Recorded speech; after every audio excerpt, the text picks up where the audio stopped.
This podcast is sponsored by nobody. Hey dudes, welcome to Splat from the Past, the only 80s themed horror and sci-fi show where things can get totally radical. Now today I am celebrating my 2700th interview and I am going in style with this interview. I am so happy. I will be talking to Deborah Lacey. Oh my God, I have wanted to talk to this woman forever. When I was 3 years old, my parents recorded something off HBO for me, and because they went to sleep, they kept the tape running. And there was an episode of The Hitchhiker called The Curse, and I've had a crush on her ever since.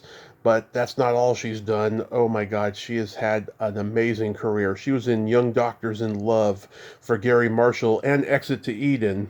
And she guest starred on everything from The White Shadow to Who's the Boss to The A-Team, Highway to Heaven, 21 Jump Street. And she was in Bulworth, the Warren Beatty movie. She had recurring roles on Star Trek Deep Space Nine and Mad Men, and her career keeps going, and it's going to be great to talk to her. I am so excited that we could finally make it happen. I've been trying to make it happen for years. As I said, this is my 2700th interview, and I think it's the first milestone episode I've done for Hot August Summer. I could be wrong about that, but nevertheless, we're ending Hot August Summer in style. I've got toe curlers booked for autumn September coming, but first let's finish Hot August Summer on a high note. But first on a low note, rest in peace JP Morgan of The Gong Show, a body, risque, beauty of talent. And rest in peace Tim Curry. Dr. Frankenfurter himself is gone. I never got to meet him at conventions. You know, his health was pretty bad. He was pre-signing autographs until the end. I never got to meet him, and I'm so sad. He was a huge part of my childhood ever since I saw him play Wadsworth in Clue, the movie, and of course the Grand Wizard in The Worst Witch. I didn't find out about Rocky Horror until a little bit later. Nevertheless, sail on, sir. So yeah, here is my interview with Deborah Lacey.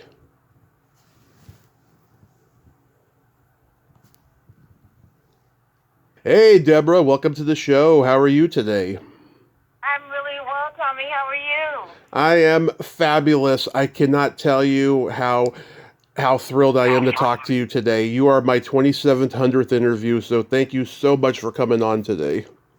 Thank you. I'm really happy to be here. Oh, that's fantastic. Wow, you've been doing this a long time. 9 years. Wow. Well, I'm really flattered.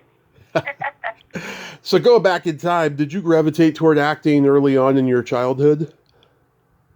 Yeah, actually I did. I performed at my kindergarten graduation. I Wow. did a little song for the audiences, like in the auditorium or something. But I'll never forget it because it gave me the performance bug. Mm-hmm. We were performing that song called Born Free. And Yeah. we were on stage with our little routine and stuff and singing the Born Free and all that. Yeah. And then when it ended, the audience just went crazy. They started, really applauding so high, Mm-hmm. for us. They were so supportive of these young kids in this song. I guess we did a good job, too. It was really fun. But that totally hooked me to performing on stage. So that's when I started getting into theater. So I started, performing in a lot of the drama classes and local theater when I was coming up in school. I was always in a play somewhere. I was always performing somewhere. And then when I got to be an adult, I got into doing background work from another friend of mine, which was accidental as well. Was working on Roots as a background artist, and he asked me if I was interested in doing some extra work, in television and film. Mm-hmm. And I didn't understand the term extra at Yeah. the time. I thought he just meant extra jobs or something, Yeah. And I was like, yeah, sure, why not, And then he got me on this show, Roots, playing a slave girl, of course. And I absolutely loved that too. So then I started working in the background, and I don't remember who it was, but it was another show. Somebody was there, a scout, a modeling scout or something, happened to be on the set. I think he was visiting another actor and asked me if I was interested in modeling. So that took me into doing print work and stuff. But it also got me an agent that was a commercial agent, and that was my first union job, was a McDonald's commercial, imitating the Pointer Sisters. I remember that. McDonald's can, it's a can, McDonald's can. Yeah. So it's been a long journey. Yeah. I got to interview June Pointer before she died, Anita. I'm sorry, Anita, and she was absolutely wonderful. So you're born and raised in Louisiana? Yeah. Well, I wouldn't say raised there, but I was born in Sweetport. Yeah. But when we were about 3, my dad moved us to California. So I pretty much grew up in California, LA area. I went to Crenshaw High School. I know, because you do have a bit of a southern accent there. I do? Oh, okay. A little teeny tiny bit. Yeah, I could hear it. Yeah. And you're one of 12 children? Yeah. My mom and dad had 6 boys and 6 girls together. Yeah. Wow. Yeah, I'm number 10. I'm the youngest girl. Was your family religious? Yeah, Baptist. I grew up in the Baptist church. Yeah. Wow. My dad was known to quote the Bible and all that. People used to call him preacher when he was younger. But he was a blues recording artist. So that had a lot to do with me wanting to be an entertainer too. My dad used to have us perform sometimes with cousins and family parties and stuff because he was the entertainer in the family, the musical entertainer.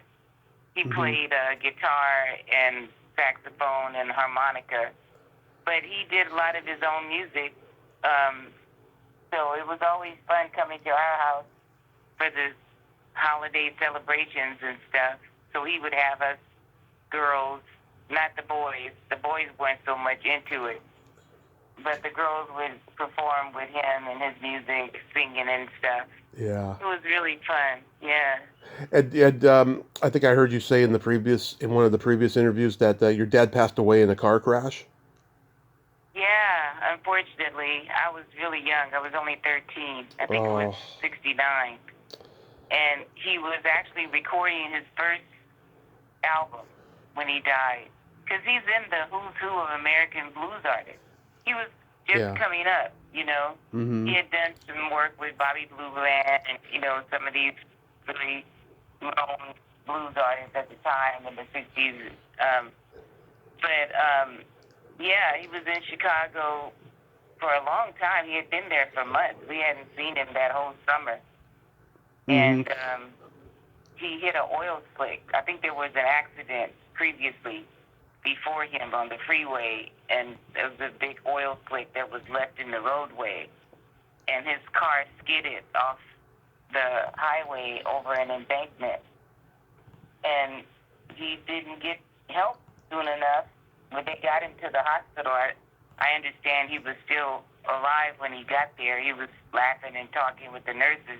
They didn't know that he was bleeding internally until it was too late. So, yeah, he died of internal bleeding.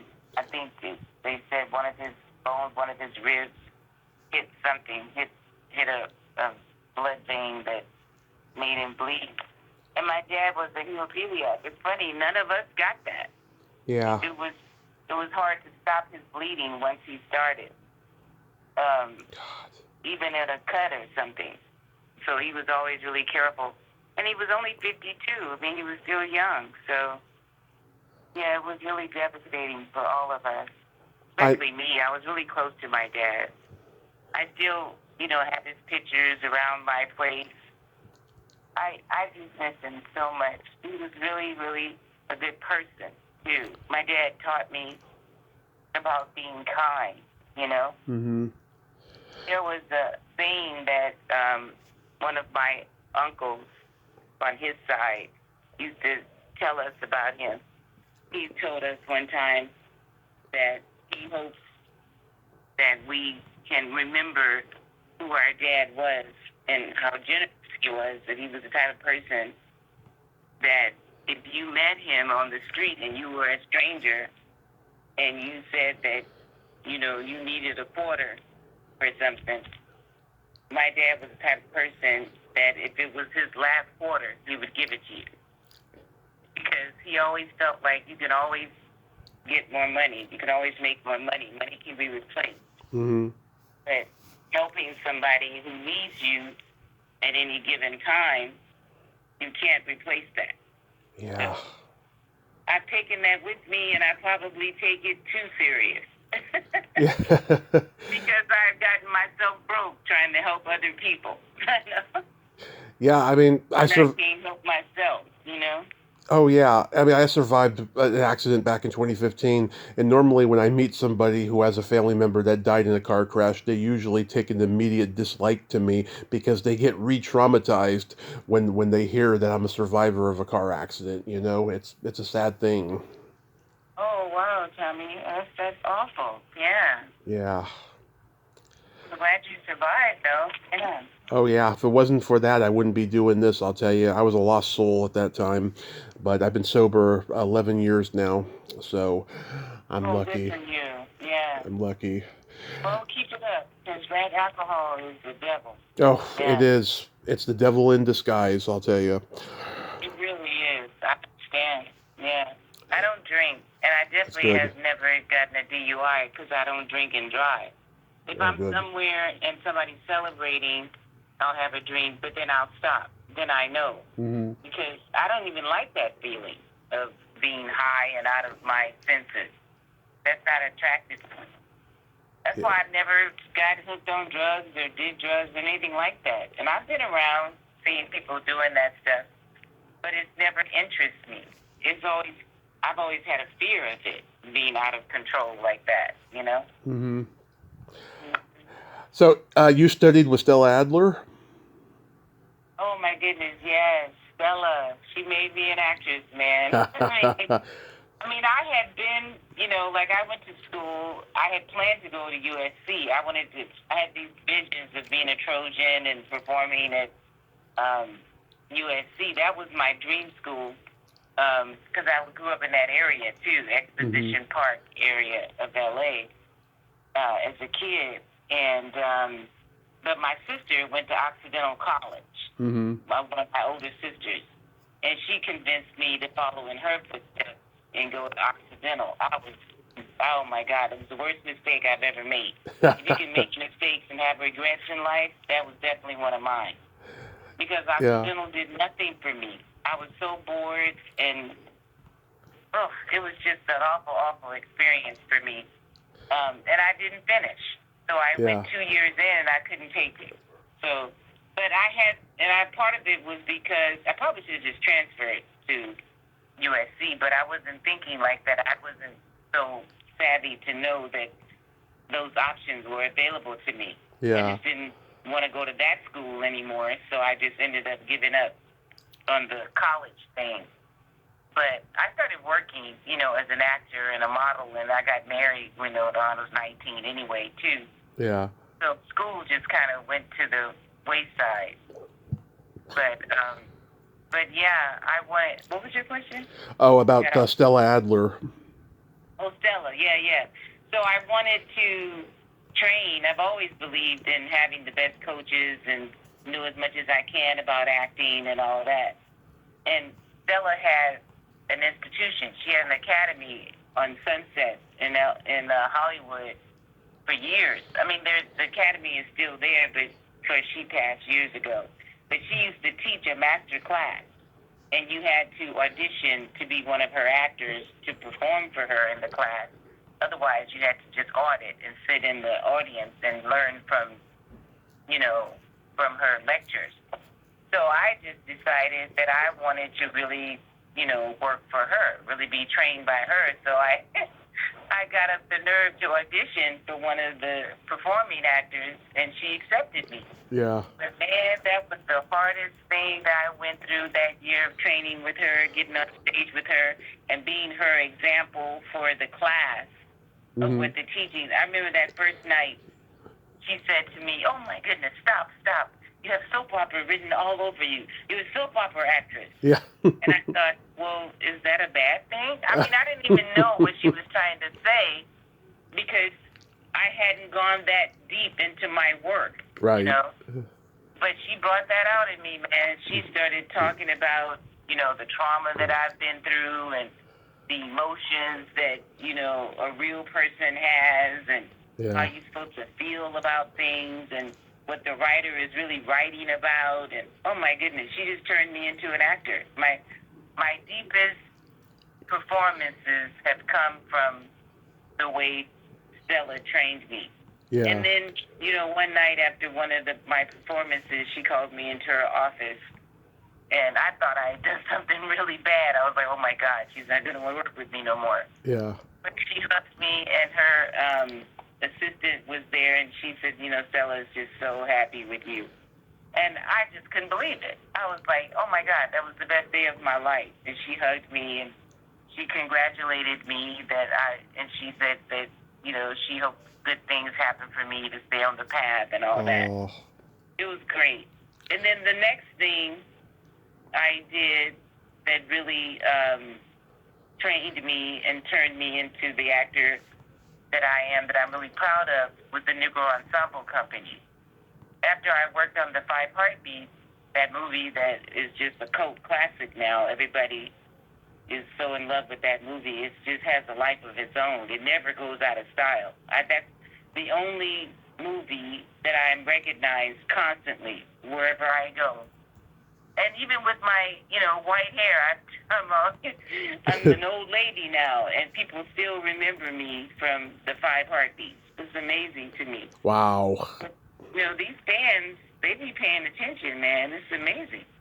Yeah, that's crazy. Yeah. Fun, yeah.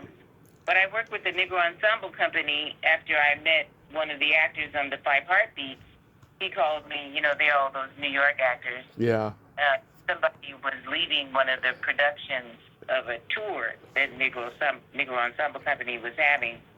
And he told me, you know, to come to New York and audition, you know, if I wanted to work with them. Because I told how much I loved theater, you know. And so the opportunity to tour with the Negro Ensemble Company on live theater, I was just, oh, my God, yes, for sure. So I got on the plane. All my friends in New York helped me find a place and all that. I auditioned for Douglas Turner Ward, who was one of the founders of the Negro Ensemble Company. And, I got the job. It was great. So we did this Midwest tour.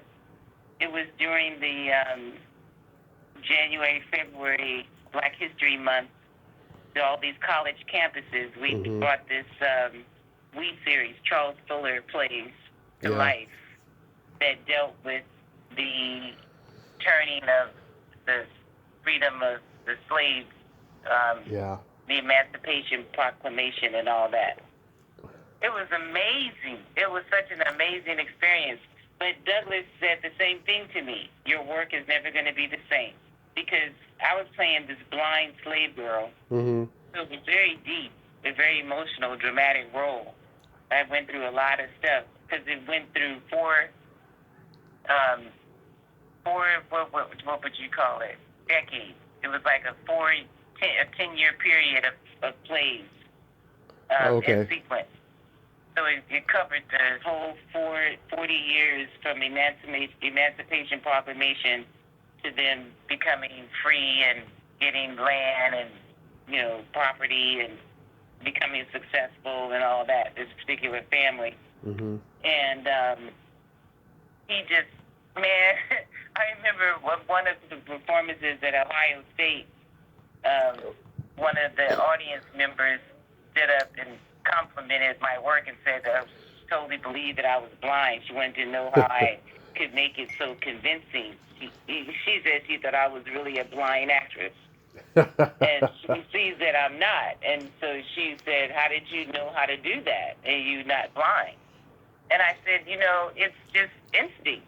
You really turn your eyes off. I remember going through that. When I was on that stage, I didn't believe I could see. It was like I just turned my eyes off, and I convinced myself that everything around me was dark. So if anybody said anything to me, if I had to go anywhere, if I had to move, I was moving and speaking in total darkness. I just convinced myself that that's what was going on. And and Douglas just said to the girl, "Oh my God, don't tell her that. I'll never be able to direct her anymore." I was like, "No, Douglas, you're my director. Don't even worry about it."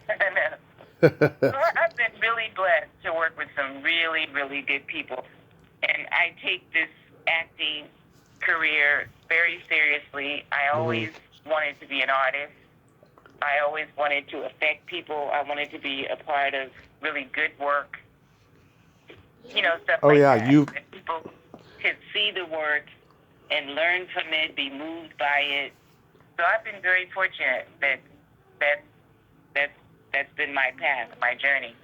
Yeah, you certainly have been a journeyman actor for sure. I mean, that's the true mark of an artist.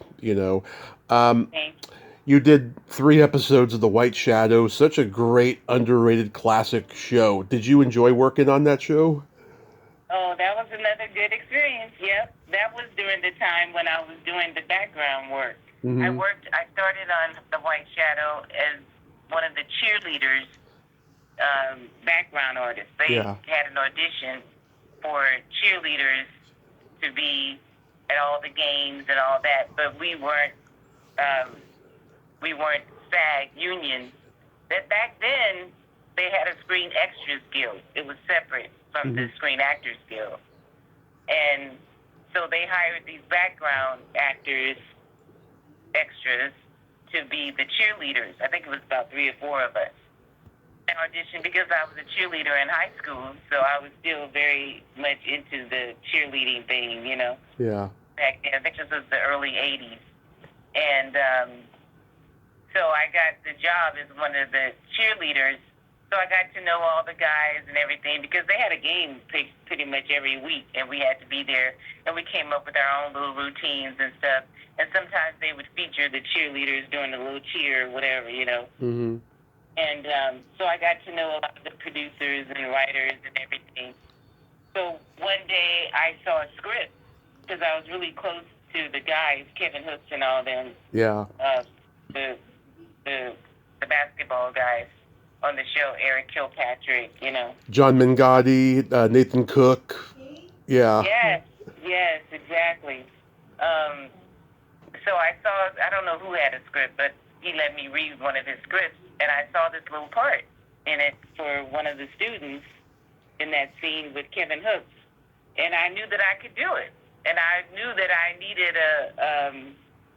an acting role, a speaking role, to get a resume, to get a theatrical television and film agent. I only had a commercial agent at the time. And so I had, I felt strong enough.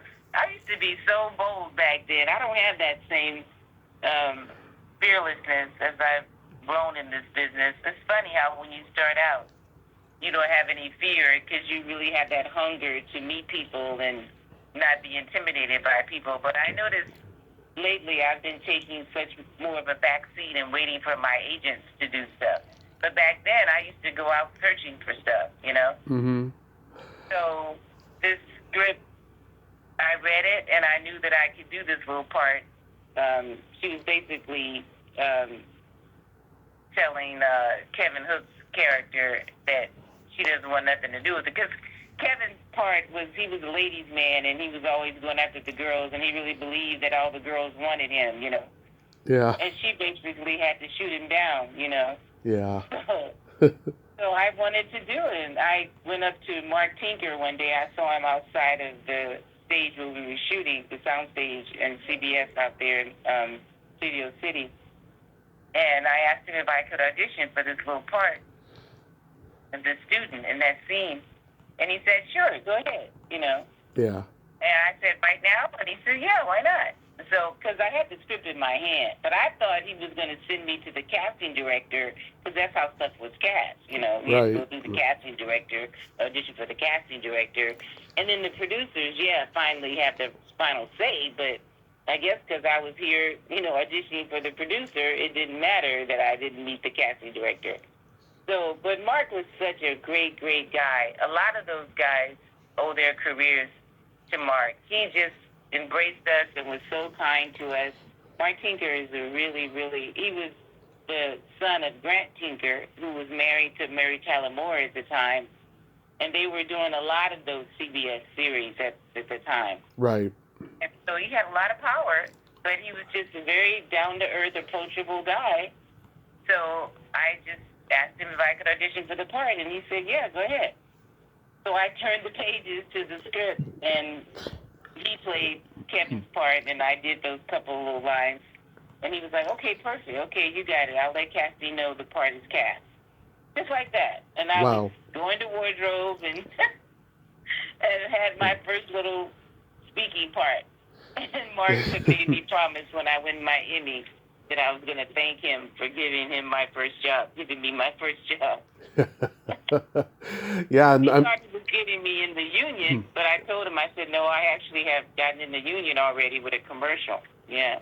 It was so much easier then for people to get in, but nowadays, it's a completely different world. Yeah, and it's so expensive to get into SAG-AFTRA now. Yeah. I personally liked it better when it was two separate unions. I worked in AFTRA too because I used to do some voiceover stuff as well. That got me in the AFTRA union. Mm-hmm. But that was just a separate, it's not the same as the actor union. It's just not the same performance stuff. So I don't know. I guess we voted on it and the majority won that we should, combine. They thought it was more power in numbers. But for me, it seems like our union has gotten a lot weaker. Yeah. And I don't think that it has anything to do with being merged or just, non-union stuff. It's just gotten so popular, and there's nothing that we can do about it. I don't know. Yeah, it's crazy. The industry has just changed so much. I definitely don't audition as much as I used to. And then a lot of that, I think, is what my agents, my reps tell me, it really has a lot to do with these celebrities, these names, celebrities who never would do commercials, who never would do guest star TV stuff. Yeah. Because they felt like they were too big of a name celebrity to do that stuff. Now they do it, and now we don't have a job to do it. Exactly. Yeah. So we don't get nominated for the Emmys anymore because the celebrities have all those lead roles, Yeah. God. It's really tough out there right now. Yeah. It certainly is.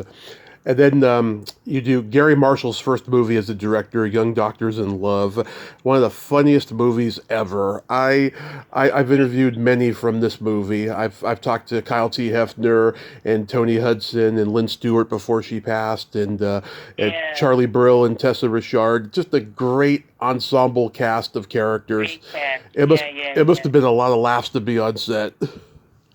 Yes, it was. It was so much fun working with. That was my first time working with Gary. I ended up working with him 2-3 more times. Yep. I was one of what they called the Gary Marshall girls. Yeah. Because he repeatedly hired me in something. He would find a role for me. I auditioned for the part opposite Julia Roberts in Pretty Woman. Oh. The roommate. Gary called me in for that. Yeah. Yeah, Laura. I was right for that. Yeah. Laura San Giacomo got it instead. I'm sorry. Go ahead. I was just saying Laura San Giacomo got the role instead, but I think you would have been great as well. Oh, thank you. They don't see me as a prostitute. I've never played a prostitute. Even when I got the part on Mad Men, they called me like 3 times to audition for that because I just felt like I didn't want to waste my time. Yeah. I had never been a maid. I had never been a prostitute. Those stereotypical roles that they were giving black women in Hollywood, and I auditioned for them, but they never hired me for it, and I would always get that feedback. She just doesn't come off as a prostitute. She just doesn't come off as a maid, you know. Yeah. So I just, you know, accepted that and told myself that's not a role that I need to play. But they kept calling me for Mad Men because evidently they were having a hard time casting it, and the casting people really did know me. They were familiar with my work. Mm-hmm. So on the third call, my agent was like, well, Deborah, you have to realize this is a period piece, and a lot of what those women were doing in those days, if you had a job, it was a maid. It really didn't matter what you looked like. And then I thought about it. I was like, you're right. My mother was a maid in the 60s. My mother worked for, what's his name? Oh, shoot, now I can't. From Bob Denver, yeah. Oh, Gilligan, yeah. Gilligan, yeah. My mom worked for him and his wife as their cook. More a cook than a maid, because she used to do all their parties and stuff. My mom was a fantastic cook, and that's where I get my cooking skills from. She taught me a lot in the kitchen. And so I remember that. I remember that she used to put her hair up in this beautiful bun because she had this long, flowy hair, and, you know, put on her little black and white outfit and go host these parties and cook for Bob Denver and his wife. When they had parties out there, they had a house in Malibu. Because sometimes she would take us with her. I was just a little kid, me and my two younger brothers, who were still young enough to be hanging with my mom. This was after my dad had passed, too. Yeah. So she was just taking, you know, little jobs here and there to make money. And I don't know how she got hooked up with Bob Denver. I think it was through the church. Somebody came and asked for her because she was known to be this fantastic cook, you know, in the church. And so I thought about that, and I said, you know what? I could do that. I can go play my mom. So that's what I did. I said, okay, well, if they want to accept a black woman with some class who just happens to be a maid, I'll do that. So I did the same thing. I put my hair up in one of those little buns type of things. And I looked nice. I didn't try to downplay, you know, being attractive or anything, because I used to get that a lot, too, when I was going up for those parts. Don't be too pretty, you know, type of thing. Yeah. And so I was like, okay, whatever. So I just said, you know, I was just going to be myself. And it turned out it worked. That's really what they wanted, was somebody who had some class and was, you know, could work. What his name? God, I'm trying to think of the producer. Of Young Doctors? No, Weiner. No, Matthew Weiner. Oh, okay. The producer from Mad Men, who did Oh. Sopranos. You know, got it. which was another reason I really wanted to work on that show. I knew that Matt Weiner had done Sopranos. It was one of my favorite shows. I was like, well, dang, I would love to work for him. And he turned out to be the best guy, man. He was so great and funny and always talking to me on the set. We became pretty good buddies on the set. But he was the one who hired me. And he told me that he hired me because he knew that I wouldn't be intimidated by John and his good looks. John Hamm. Yes, he said that women used to pass out and couldn't even talk Yeah. in his presence because they were so enthralled by him. That's hilarious. I was like, well, he's just another actor when you're on the set with him, you know. That's hilarious. Yeah, He's a really great guy too. Yeah. You were on a funny early episode of Who's the Boss, where you're one of the aerobics girls that Tony's training and stuff. Was that fun to do? Oh my God, you're just going back to all the good stuff. Yeah. Yeah. Oh my God, Tony was so great. Yeah, I don't remember how I got that part. I know it was an audition, but yeah. I thought we were supposed to come back as his friends, you know, recurring. Yeah. But they never wrote anything else for us. Oh. But yeah, he was great. It was so fun working with him. That was a great. You know, it's funny. During that time, I was doing a lot of sitcoms. People thought I was a comedian from my resume because I had all these sitcom experience. Yeah. But I used to want to be a comedian, though, because I was around them so much. Yeah. And I used to go to the Improv all the time. At one point, I took a little job at the Improv, um, booking those comics and stuff in the Improv room because I really thought that I wanted to be one of those stand-up comics. Yeah, back then at the Comedy Store in the Improv, there were so many actors getting up on stage to do 5 or 10 minutes just so they could have a back door into acting, And there should be a documentary about that. Although I don't know if a lot of the actors would participate because they probably feel ashamed now because now that stand-up comedy has become such an art form, they're probably a little embarrassed about it, Yeah. Well, the real comedians have always looked at it as an art form. Yeah. Because that's exactly what happened, yeah. Yeah. Bud and Mark Lano, Bud Friedman, the owners, they actually gave me 5 minutes on amateur night. It was a Sunday night to do a little thing.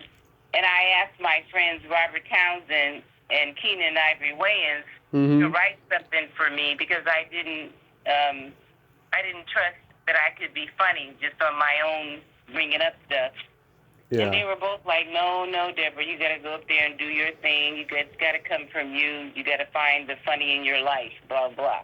Right. And so I was like, okay, well, I'm still going to do it. So I did it, and I got about 2 minutes into it, and it was so scary, Tommy. Yeah. You don't see nothing up on that stage. It's completely black on the audience. And they have these huge floodlights on you, so you can't even see out into the audience if people are laughing or enjoying themselves at all. You can't.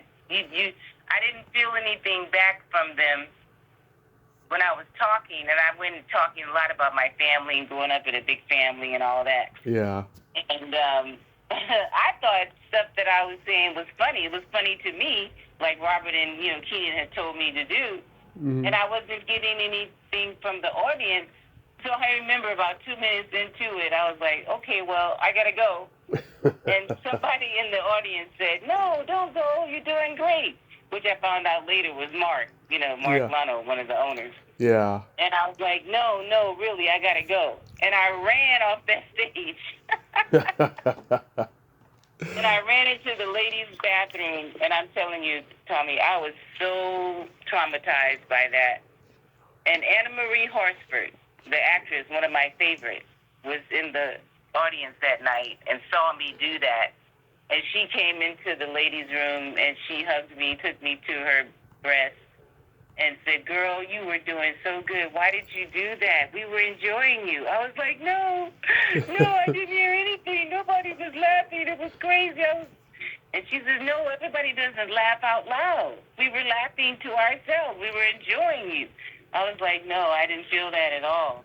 Wow. But she was probably right, and I just didn't have the confidence to know that that's okay to do that, So I never did it again.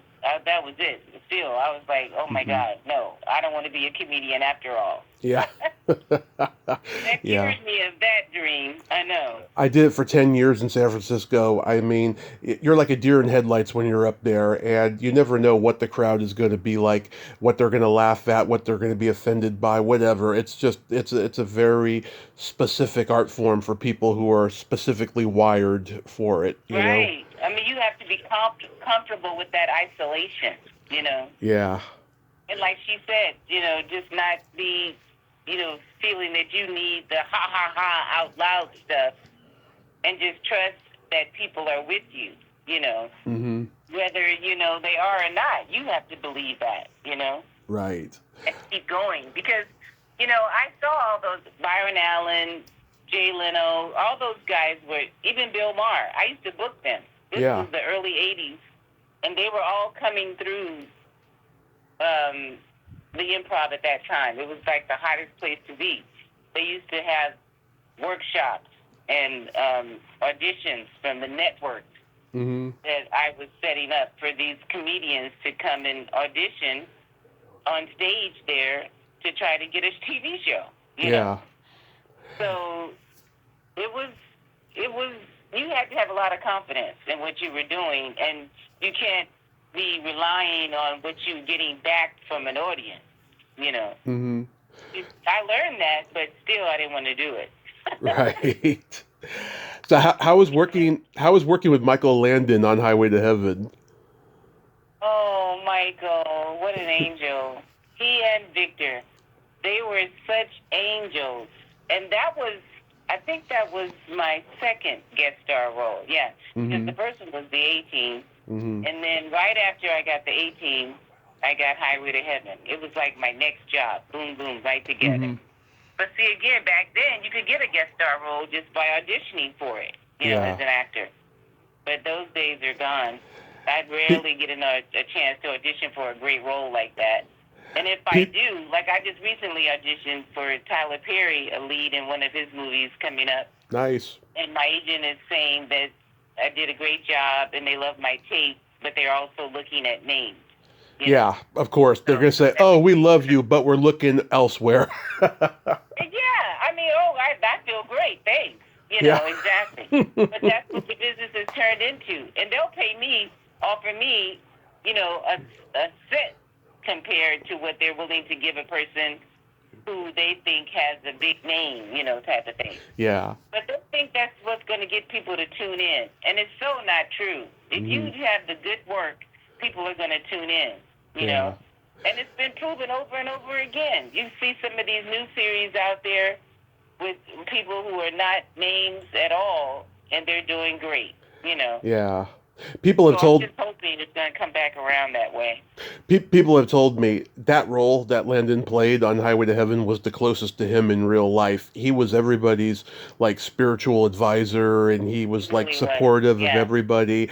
You know, the woman who played his wife on Little House, she's outed him as a misogynist and all this in recent years, but it's like, you know, maybe he was because, you know, he was a well-known conservative and what have you, but I'm sure he treated everybody respectfully. He absolutely did. I didn't see any of that. I mean, like I say, he invoked Victor. I think his name is Victor something.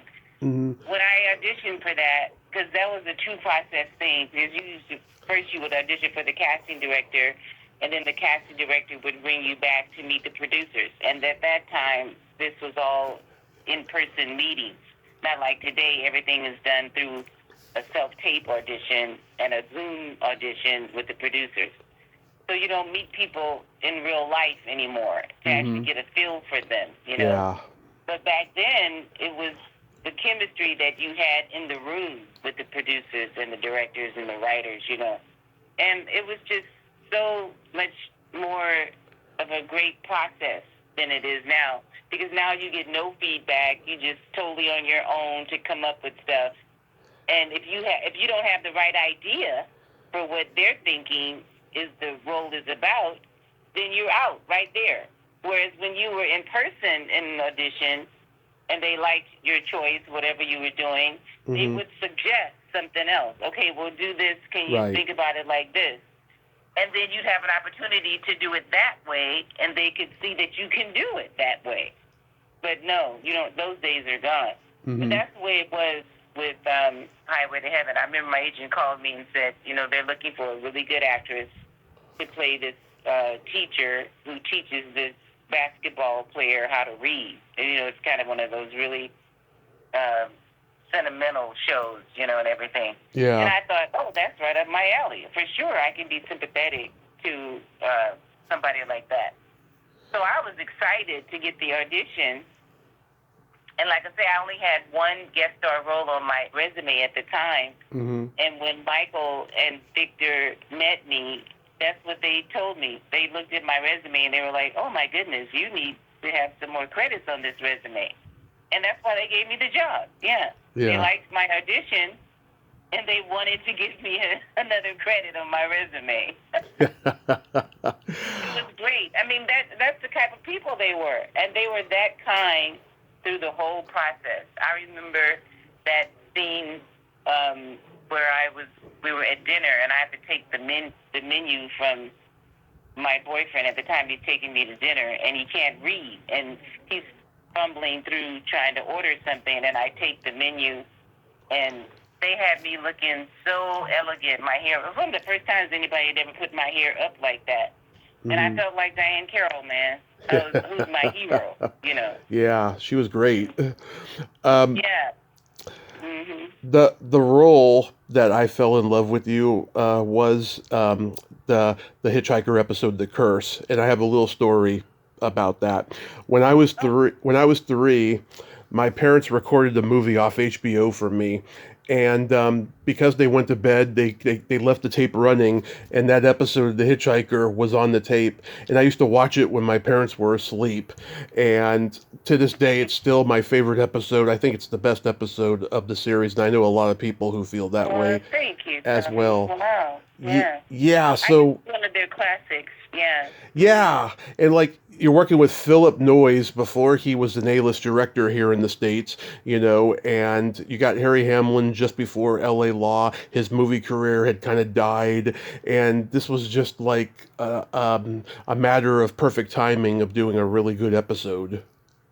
Yeah, and that was my first love scene on film, too, Yeah. with Hamlin. Yeah. I was so nervous. I know. When they called me to audition for that, it was the same thing. It was an audition with the casting director, and then the casting director had me meet Philip Noyce. I came into his office. I think it was at Paramount Studios. He had Uh-huh. this little small office, and he was behind his desk. And I wore this red sexy dress because she was supposed to be like this vixen, scary, um, you know, mythological type of character. Yeah. And so I knew, but at that time they wanted her to have a Jamaican accent too. I Hmm. don't know why. They thought that would be put a little more flavor to it or something. I don't know. But when I came in there and I was trying to do this Jamaican accent, I guess I wasn't doing it very well. Philip was like, okay, let's just drop the accent and let's just do it again with how you feel this woman is. And so then it became more of a flirtatious, spiritual, dreamy thing that I went for because I wasn't so focused on the words coming out a certain way, Hmm. type of thing. So he had a really good insight that I was right for that part. Because, again, that was one of those things. That series was only hiring celebrities. They were known for hiring Yeah. It's before the internet. at the time. Yeah. Yeah. And Apollonia was the actor that they had in mind for that part. Yeah. He told me that. Yeah. Wow. So Yeah. when he auditioned Apollonia, he told me, no, she wasn't right for the part. And so he opened the audition to meet other actors. And I've always had pretty good representation in this business where I could get in on a role like that, Yeah.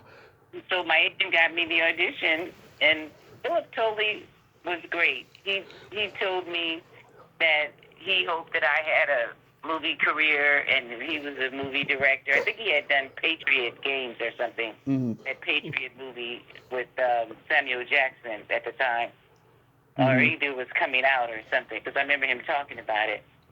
He told me that he was a movie director, and then he told me that he took my picture to Harry and told him that this is who I'm thinking I should do this part instead of Apollonia. And even though I didn't have a name, I wasn't a big star or anything. And he said, Harry told him, I totally trust your judgment. Let's do it. And so that's how I got the part. Yeah. Yeah. I had to go through Harry to get it, and he was so great on that. I was so nervous, but Harry was the one who taught me how to do a stage kiss.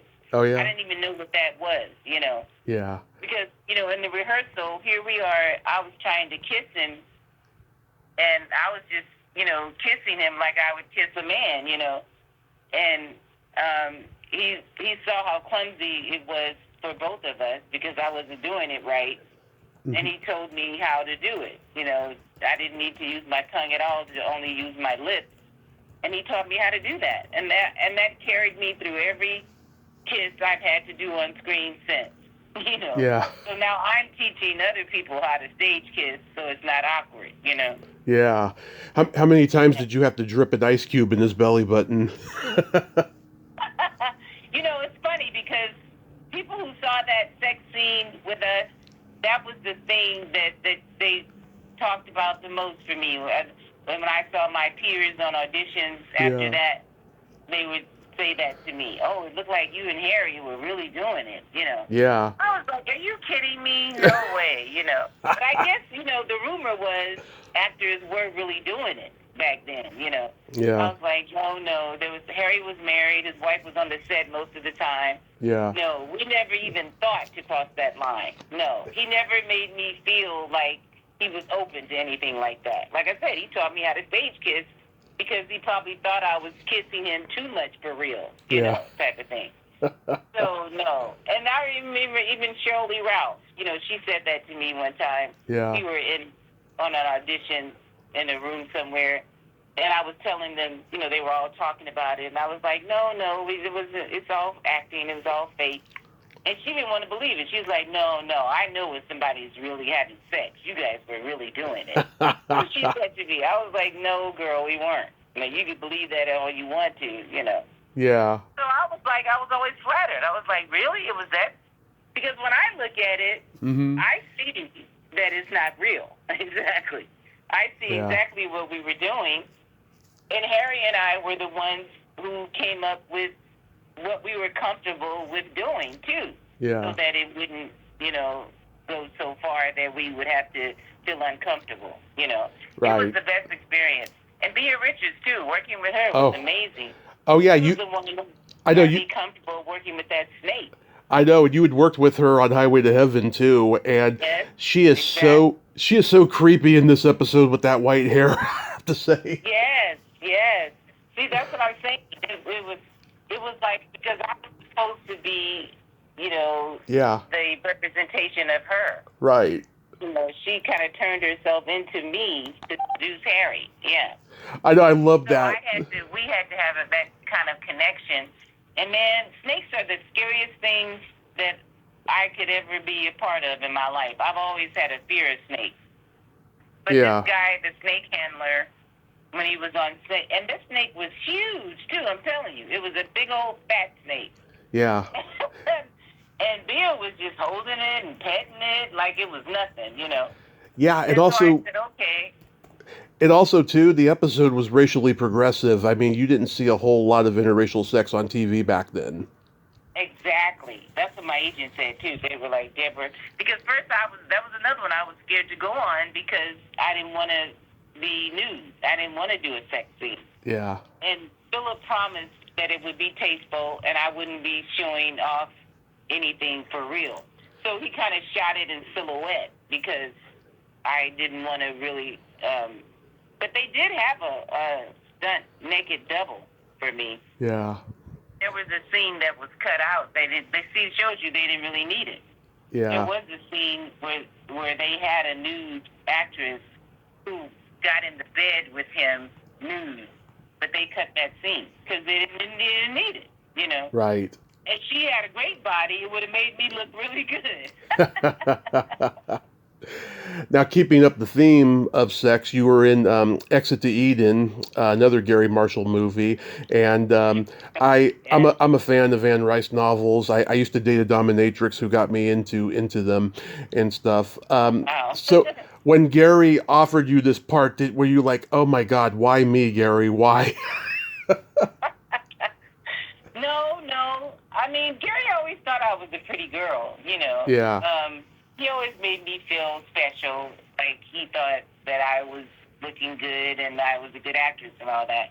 And that was another audition. That was a really long audition, actually, because I think I auditioned for several parts in that movie as well, because I remember going back several times. I remember auditions in different places with him, too. Yeah. And Gary had us in bathing suits at one of the callbacks, and we had to take our bathing suits off at one point because I was actually willing to do a sex scene in Exit to Eden, and he didn't cast me in that part. He put me in this part as one of the instructors. And I had on clothes in that. Yeah. But he actually walked out of the room when I had to do the take my shirt off scene Mm-hmm. because he didn't want me to feel uncomfortable in front of him. Yeah. So he's always such a gentleman. Yeah, he's a nice guy. When Gary passed, I was really hurt. I really cried a lot. I Yeah. used to go visit him at his. He has a theater, Gary Marshall Theater in Burbank. Yeah. Really nice, beautiful facility out there. Yeah, and he had an office out there. I used to go visit, just hang out with him sometimes. Really, really great man, funny man, really funny man. Yeah. Yeah. But Exit to Eden was fun too. Yeah. Yeah. I had a couple good scenes in that. Mm-hmm. Yeah. People tell me Dana Delaney has a very bawdy and salty mouth. Dana, I don't remember that. I don't know. Yeah. Yeah. I mean, I remember she was friendly. Yeah. Yeah. I heard she's very nice. Yeah. They all were. I mean, that's Gary's set. That guy that he hires a lot. The Hispanic actor. Oh, Hector Elizondo. Hector, yeah. He used to call Hector his good luck charm. Oh, yeah. He was just everything that he did, yeah. Every one of them. In Young Doctors, he's in drag. Yes. Well, that's the thing. He would do anything Gary asked him to do. Exactly. Yeah. And he was funny. I mean, he was really good at Pretty Woman. Oh, yeah. He couldn't have cast that better. Yeah. And of course, Dan Aykroyd, you can't go wrong with him. And I've heard he's the sweetest guy. Oh, my goodness. That scene that I had to improv with him and Rosie O'Donnell. Yeah. That was just Gary trying to put me in the movie a little more. Yeah. He just called me on set one day, and I just sat around, in my little costume. And so he finally wrote something. He came up with something for me and to do with Rosie and Dan Aykroyd. That scene with them was totally improv. Yeah. He wanted me to just interact with them and put that he just put it in the movie because he wanted to give me something else to do. I know. In Exit Eden. It was good, yeah. But I was so nervous. And again, Rosie came up with this stuff talking about tampons. I was like, oh, okay, yeah, all that. I know. You have to be on your feet with them, man. Oh, yeah. And then I ended up working with Dan Aykroyd again on Liberace Story. Oh, yeah. And Michael Douglas. Oh, yeah, Behind the Candelabra. Yeah. And I saw Michael winning that Emmy. I told him, I said, you're going to win an Emmy for this. I knew they would both be nominated, but I figured that Michael would be the one to win it because he was playing Liberace. Yeah. But they were both brilliant in that. Matt Damon was amazing. He's so funny, too. It's great to see him in Odyssey now, how far he's come, man. Oh, yeah. From that little Speedo. I remember we kind of had dressing rooms close to each other. I came out of my room one day, and he was getting body painted in his Speedo. And I walked past him, and he said, oh, my goodness, I feel so gay right now. Because he had this little tiny Speedo on, and they were covering his body in orange makeup, brown makeup, whatever, to try to make it look better. But I guess that's why he felt gay. I don't know. Yeah. But that was fun. Yeah. I've been really lucky, Tommy. I've shared the screen with some really, really good actors who were mentors. Gregory Hines' show. Gregory took me under his wing as well. He taught me about being a celebrity and what you don't get yourself caught up in what people say about you, what you feel you deserve, and all that stuff. He said just always focus on the work. Philip Noyce was the one who told me that everybody is only interested in your performance. Always make your performance top notch. Yeah. So I look for good projects. I look for challenging stuff, Yeah. And so if I can keep doing it until I'm 90, I'll be happy. Oh, I think you're halfway there. And you've worked with Denzel on Devil in the Blue Dress. You worked with Warren Beatty on Bulworth. You've worked with fabulous people. Yeah, it was amazing. Warren was great. Warren It was so funny. I became I'm telling you all these inside stories now. Yeah. I became the little joke of the show because of Warren, the movie. I was hired to work a week as one of the reporters on the show, and we pretty much were just hired as, like group reporters, had lines here and there out the thing because the reporters were traveling, like these reporters do with the politicians to get, questions asked and all that stuff. Right. And I remember when I walked on the set, I had met Oliver Platt and some of the other actors in the wardrobe trailer that day, first day of shooting. And we were all hanging out, talking, having fun and everything, getting to know each other. And then they called us, all the reporters, to the set. And I walked on the set, and the first thing Warren Beatty said to me, he said, "Oh, you're too pretty to be in this scene with Halle Berry. We got to rework these lines, Mm-hmm. And I thought he was joking, complimenting me at first. But he actually did do that. He took my lines away, the questions that I was supposed to ask in the scene with Halle Berry, because he didn't want any of the focus to be on this pretty black girl, another pretty. And Oliver just fell out laughing. Yeah. Oh, really? Oh, she's too pretty. Oh, I mean, so it just became the little running joke. Well, Deborah's not going to get any lines today because she's too pretty, Yeah. And so, but it's funny because one of my lines got into that show, and I was determined to do it. I remember that line when we were on a stairway somewhere. I had a line that he gave to somebody else. Right. And the reporter didn't say it right away when we were coming down the steps. So I just threw it out there. I just said it, and it stayed in the movie too. And I wondered, man, if I didn't do that, if they would give me residuals for that movie, because he would have taken all my lines away. I wouldn't have had any lines in it, So, but that was on Halle Berry, to tell you the truth. Because, some of these leading ladies, that's how they act. They really don't want to share the screen or any, distraction from who they are. And then, because that's what he said, I don't want to get in trouble, Yeah. And I remember that day that happened, that we were doing that staircase scene. She wasn't even in that scene, and here she was on the set. I was like, why are you over here? So it did feel like she was kind of hovering, making sure that Warren didn't, break his promise. It was like he had promised her that he wasn't going to put anybody in the scene that was distracting to her or whatever. Right. Yeah. I was like, it really hurt my feelings. I wasn't complimented. But Warren was a good guy. He was really nice about it. And I remember reaching out to him at his production company about something after that, and he responded and helped me out. I think I was trying to get into the Academy, because after that, I was supposed to be eligible for the movie Academy, and you have to have like 3 sponsors or something.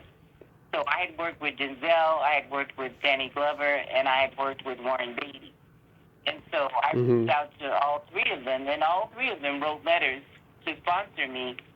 And the Academy still said that I wasn't eligible because I hadn't done enough film work. So, right. I mean, by their own standards, I was supposedly eligible, but then because I guess it wasn't all lead starring roles, because they said all you had to do is have, these sponsors and then speaking parts in these movies, but then they told me that my speaking parts weren't enough. So, whatever. Wow. So I just gave that up. I didn't want to be a part of the Academy anymore, but I did join the Television Academy. And the Television Academy is great. So I get to vote for the Emmys and all that. We have great screenings and stuff, and it's great. And they treat you really nice, and it's great. Yeah. That's good. So, aside from the audition you did recently, do you have anything upcoming you could mention? Well, I have a movie out on All Black network. I think it's also on Amazon, called Deb is Boss. It's a biopic That was recently released. That's the most recent thing that I don't have out right now. Mm-hmm. And I play one of the leads. Lil Mama is a rapper who plays the lead part of Deb, and it's a biopic about this manager of Nicki Minaj. I think it's Nicki Minaj. She's she did a lot of the rappers, and she had a what do you call it? Like a reality show. Okay. On We Network for a long time. Yeah. Deb Antley. And Lil Mama plays Deb Antley, and I play her grandmother. And Clifton Powell is in it. Yeah. Mm-hmm. It's great. It's a good little movie, and it's what I love about it is it's a biopic. So when you're watching all this stuff, you know this stuff is coming from a true place. It's a real place. Right. It really happened to these people. Right. I'm looking up those are the best movies to me. Yeah. I'm looking up the cast right now. Dan Lauria is the only white person in the entire cast. Looks like. Yeah. Dan was great. Yeah. I worked with Dan on an episode of I can't remember what it was now. It wasn't the Wonder Years, was it? James Whitmore was the director. Was it the Wonder Years?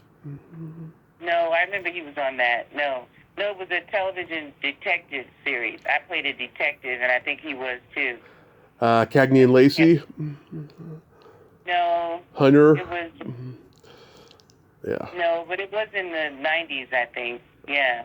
Mm-hmm. It's right on the tip of my tongue, because it was a really handsome guy that played the lead. But I don't have my resume in front of me, so... Maybe The Pretender or something? The Pretender, yeah. Yeah.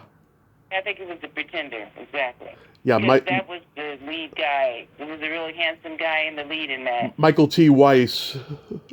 Yes, exactly. Yeah, that's what it was. Yeah, Sam was in that series. Yeah.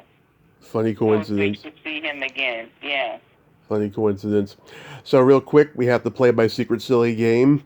This is a series of silly slumber party questions. It's no win or lose, just pure fun. And how the game works is I ask you the question, you answer it, then you ask me that exact same question and I answer it. And feel free to comment on the answers because they might be funny.